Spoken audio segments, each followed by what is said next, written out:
जी जी। अरे साथियों, ये बड़ा दुर्भाग्य है हमारे समाज का, वाल्मीकि समाज का और धानक समाज का।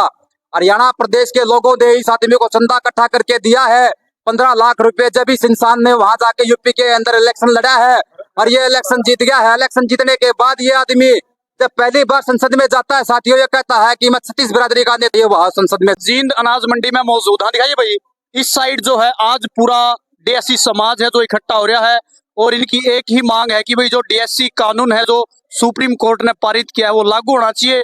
और कुछ साथी हमारे साथ जुड़े हैं, रोहतक से ये यहाँ पे पहुंचे हैं। पूरी बातचीत करेंगे कि भाई आज रोहतक से यहाँ पहुंचने का क्या मकसद है और क्या मानसिकता है। राम राम भाई साहब।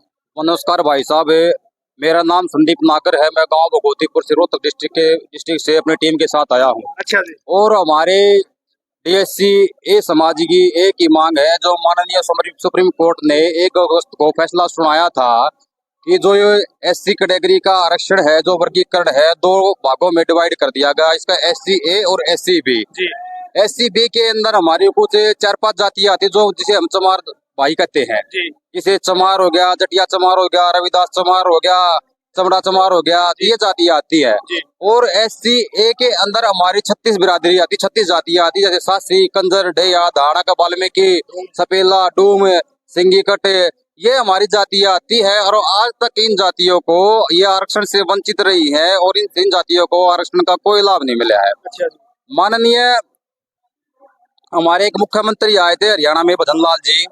उन्होंने ये सरकार में एक अमर सिंह धानक होया करते, उन्होंने अपने एक एमएलए बनाया था। एमएलए बनने के बाद उन्होंने अपने तथ्यों के साथ बात रखी कि मुख्यमंत्री साहब, ये जो हमारा समाज है ये वंचित समाज है, आज तक इस समाज को आरक्षण का कोई लाभ नहीं मिला है। उन्हें इस बात का जातिगत समीकरण करवाया, जातिगत आरक्षण के तहत आंकड़े इकट्ठे करवाए, जनगणना करवाई। जनगणना के आधार पर देखा गया तो इस जातियों के अंदर जैसे धानक है, वाल्मीकि है, तो रियल की स्टोरी ये पाई, ये लोक जाति से शिक्षा से वंचित मिले, नौकरी से वंचित मिले, आरक्षण का इनको कोई लाभ नहीं मिला। और आंकड़ों के आधार पर भजन लाल ने, श्री माननीय मुख्यमंत्री भजन लाल ने और अमर सिंह धानक ने इस आरक्षण को लागू करवाया। 2004 के अंदर कांग्रेस सरकार बनी, माननीय मुख्यमंत्री भूपेंद्र सिंह हुड्डा ने इस आरक्षण को आते ही 2006 में शैलजा थी, गीता भुक्कल थी, अशोक तंवर था, ये कुछ दबंग आदमी थे, राजनीतिक और चापलूस आदमी। इन्होंने बैठते पहली बात यही सी भूपेंद्र सिंह हुड्डा के सामने रखे कि हुड्डा साहब, ये समाज आपके साथ है और ये समाज को दूसरे समाज की ना फाइल रखवाई गई, जबकि बीच में वो भी अपनी हमारी फाइल लेके गए थे कि इसको आरक्षण को खत्म कर दिया जाए। माननीय ओम प्रकाश चौटाला जी ने एक ही बात कही, भाई जब पहले ही चलता आ रहा है, जिसको रोटी दी गई तो मैं उसकी रोटी छीनने का काम नहीं करूंगा। तो चौधरी भूपेंद्र सिंह हुड्डा ने पहला काम आते ही सीट के ऊपर बैठते ही पहला काम यही करा कि 2006 में आते ही आरक्षण को खत्म कर दिया। एससी ए और एससी बी को तोड़कर खाली एससी कर दिया इनको। तो उसका भुगतान हमें हमारी जातियों को करना पड़ रहा है, जो इस आरक्षण से वंचित थी।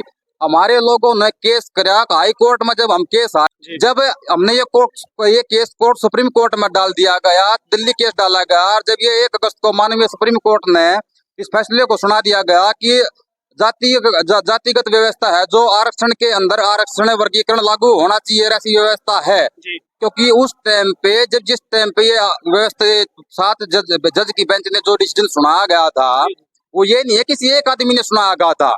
उस केस को अच्छी तरह स्टडी करके फाइल करके, जब उन्होंने इस केस का लोग है फाइनल फैसला आते माननीय सुप्रीम कोर्ट का पहले तो हम तहे दिल से धन्यवाद करते हैं जो उन्होंने हमारे फेवर में फैसला सुनाया और गरीब और वंचित समाज की एक आवाज को सुनते हुए, स्टडी करते हुए। क्योंकि 5 स्टेटों ने एक केस को डाल रखा था सुप्रीम कोर्ट में।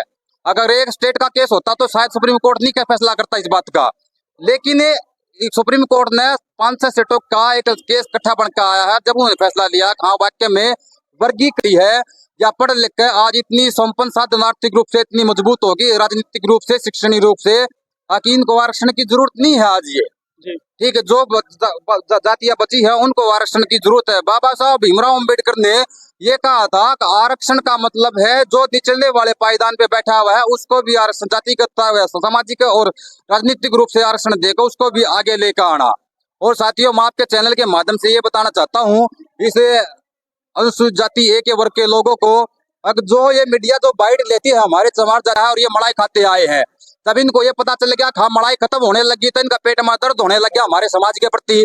तो साथियों, मैं ये कहना चाहता हूँ, ये लोग बाइट देते थे, कहते कि ये समाज पढ़ा लिखा नहीं है इसलिए ये पीछे रह गए, ये समाज पढ़ा लिखा नहीं है, ये सामाजिक रूप से पिछड़ गए।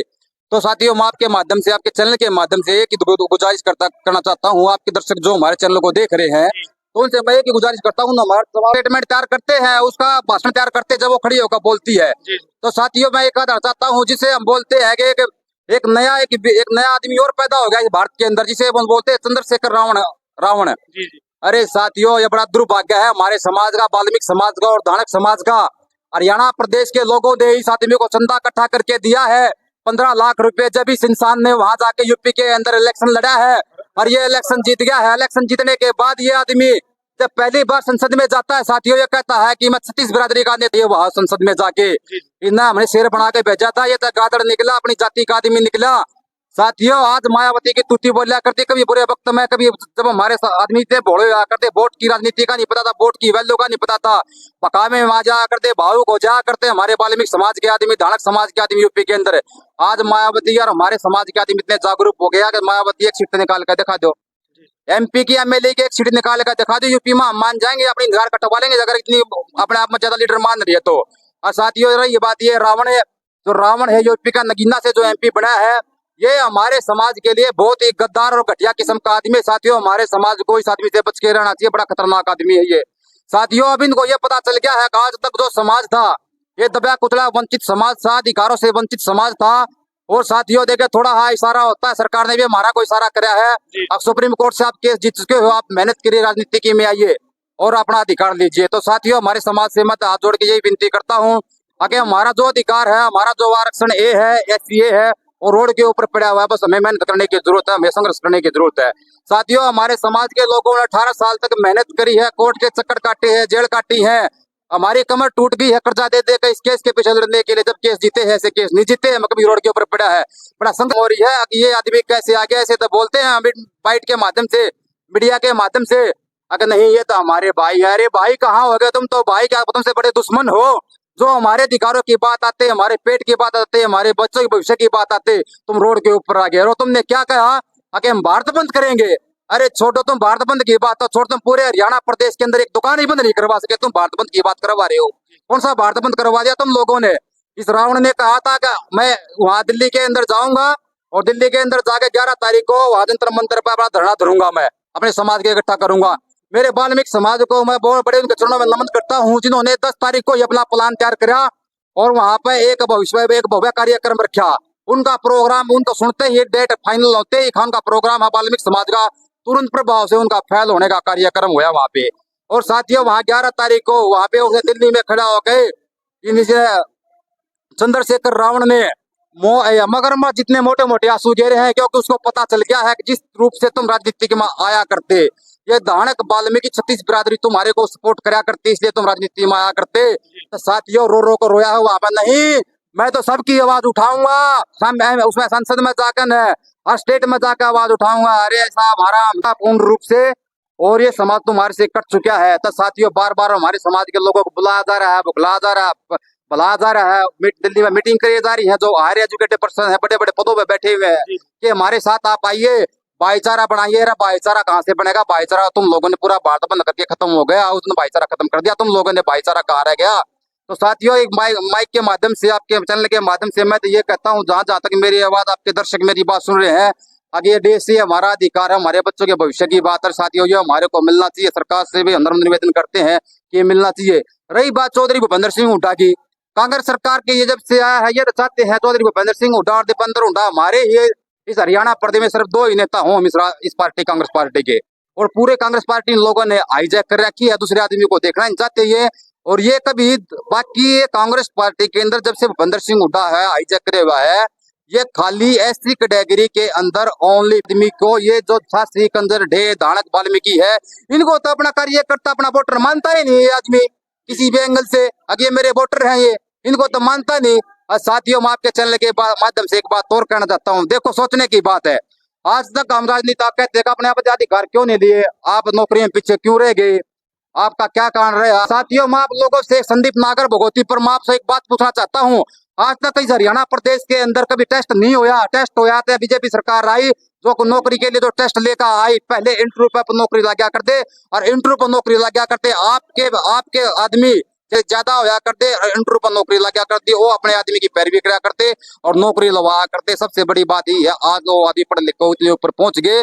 और दूसरी बात, हमारे समाज का राष्ट्रीय नेता कोई नहीं है इस SC समाज का जो हमारे को मार्गदर्शन दिखाने वाला हो। ना ही हमारी कोई पार्टी है, ना ही हमारे सामाजिक संगठन है जो हमारे समाज का क्रांतिकारी हमारी आवाज उठाता है। तो ये हमारे समाज के आदमी सबसे पहले उसी को मरवाने का काम करते हैं आदमी को। ये ठीक है, ये भी ये तो बड़ा दुर्भाग्य है हमारे समाज का। और दूसरी बात मैं आपको ये बताना चाहता हूँ कि आज तक जो हम नौकरी पीछे रहे उसका पीछे रहने का मेन कारण यही है कि हरियाणा प्रदेश के अंदर पहले लोग इंटरव्यू के ऊपर नौकरी लगा करती और इनकी आदमी हुआ करते। हमारे ना तो MP थे और ना MLA थे, इस करके हम पीछे रह गए। सबसे हमारा नौकरियों में पीछे रहने का कारण यही भी क्या है। लेकिन साथियों, हमारा समाज का आदमी रियल की बात है, उनको भी बहुत सारे आदमी हमारे जागरूक नहीं है इस बात से, सबसे वंचित रहने का ये भी कार्य है। हमारे समाज के आदमी से मैं अनुरोध करता हूँ साथियों, अपनी वोट की ताकत को पहचानो, अपने आदमी को पहचानो, हमारा आदमी कौन है। तो साथियों, कहने के बाद हमारी जातियां दूसरी जातियां कोई नहीं है और सबसे ज्यादा क्रेडिट यही लेते हैं भला फुकलागन है इस SC के लोगों को अपनी वोट दिलवाते हैं, अपने संगठनों में शामिल करते हैं। लेकिन अब वो समय जा चुका है, ये समाज पूर्ण रूप से जागरूक हो चुका है और इन लोगों को भी पता चल गया जाते ही है। अब मेरे गांव में से हमने हर अपने समाज के दुख सुख में साथ दिया उन लोगों का, लेकिन ये गाड़ी भरकर वो 24 तारीख को, जब ये 24 तारीख थी ना भाई, वो उसमें जाकर न पूरे भारत बंद करने का विरोध करा। तो साथियों, ये हमारे भाई थोड़ी ना, इन्हें तो खुश होना चाहिए था भाई, इनका अधिकार है, ये हमारे भाई, इनको नहीं मिला, शिक्षा से वंचित रह गए, नौकरी से वंचित रह गए, ये कुछ पढ़ लिख कर हमारे साथी कुछ आगे आ जाए। लेकिन इनको सबसे बड़ी प्रॉब्लम हो रही है जब ये सुप्रीम कोर्ट के फैसले में बाबा साहब भीमराव अम्बेडकर के संविधान में लिखा हुआ है 16(4) के तहत अगर स्टेट गवर्नमेंट के जो मुख्यमंत्री है उनको ये पावर दी गई है कि वर्गीकरण के अंदर वर्गीकरण ये कर सकते हैं। अगर कोई जाति किसी आरक्षण से वंचित रह गई है तो उसको ऊपर उठाने के लिए ये आरक्षण का लाभ उन लोगों को दे सकते हैं, उनको ऊपर उठा सकते हैं। साथियों, मैं आपको एक बात और बताना चाहता हूँ, चैनल के माध्यम से जितने मेरे दर्शक देखने लग रहे हैं, ये भी सरकार आ गई तो आरक्षण को, संविधान को खतरा है, आरक्षण खत्म हो जाएगा, संविधान को खतरा, आरक्षण खत्म हो जाएगा। क्या मैं आम पब्लिक से ये पूछना चाहता हूँ तो इस चैनल के माध्यम से, अरे भाई आरक्षण तो खत्म हो जाएगा, संविधान को तो खतरा है। हम तो एक आम आदमी है, गरीब आदमी है, मजदूर आदमी है, हमारे से पहले तो आरक्षण का, वो संविधान का खतरा उन लोगों को होना चाहिए जो MP MLA बड़े हैं। वो कहाँ से बनेंगे जब संविधान ही खत्म हो जाएगा, तो रिजर्वेशन ही खत्म हो जाएगा। तो ये एक ढकोसला था, ये एक बकावे होने वाली बात थी। सुप्रीम कोर्ट ने सिर्फ एक डिसीजन दिया था कि ये रावण है और ये चिराग पासवान है, मायावती अगले ही दिन मोदी के पास मिलने के लिए पहुंच गए, क्योंकि उनको पता था अगर क्रिमिनल लागू हो गया सबसे पहले पत्ता तुम्हारा साफ हो जाएगा। क्योंकि क्रिमिनल में लिखा हुआ है, क्रिमिनल के अंदर ऐसा लिखा हुआ है कि जो एक बार राजनीतिक रूप से सत्ता में आ गया तो 5 साल करने के बाद, एक बार आने के बाद वो ऊपर उठ गया है, आरक्षण लेकर दोबारा सत्ता में नहीं आएगा। सबसे पहले उन लोगों को प्रॉब्लम हुई है इस बात की आगे क्रिमिनल ये गलत है। वो मोदी से मिले हैं, मोदी से मिलने के बाद मोदी से बोला कैसे ऐसे, मोदी ने कहा कि ये सुप्रीम कोर्ट का फैसला था, खाली डिसीजन था, ना कि ये एक सलाह मशवरा दिया गया तक वैसा होना चाहिए, ना कि उसी टाइम फाइनल कर देना चाहिए। तो साथियों, ऐसा हम आपके चैनल के माध्यम से एक बात कहना चाहते पत्रकार साथियों से, जो हमारे वंचित समाज की बात करेगा ये समाज उसी को वोट देने का काम करेगा। और जितना समाज आया हुआ है, बीजेपी पार्टी हमारी बात उठा रही है, हमारे को अधिकार देने की बात कर रही है, जोड़ी कर का वोट मांगता हूं मैं इस समाज से, अपने SC समाज से, एक वोट इस बीजेपी पार्टी को वोट देने का काम करे साथियों। क्योंकि बीजेपी पार्टी आई तो हमारे आरक्षण को लागू करेगी। अगर कांग्रेस आई तो कांग्रेस में वो दिग्गज चमार आदमी बैठे हैं, ये इंसान किसी हो जाति का भला हो। बहुत बहुत धन्यवाद साथियों, बहुत बहुत धन्यवाद। बहुत बढ़िया। तो भाई पूरी वीडियो आपने देख ली, आपकी क्या कुछ राय है, अपनी राय हमें कमेंट बॉक्स के जरिए जरूर दे देना।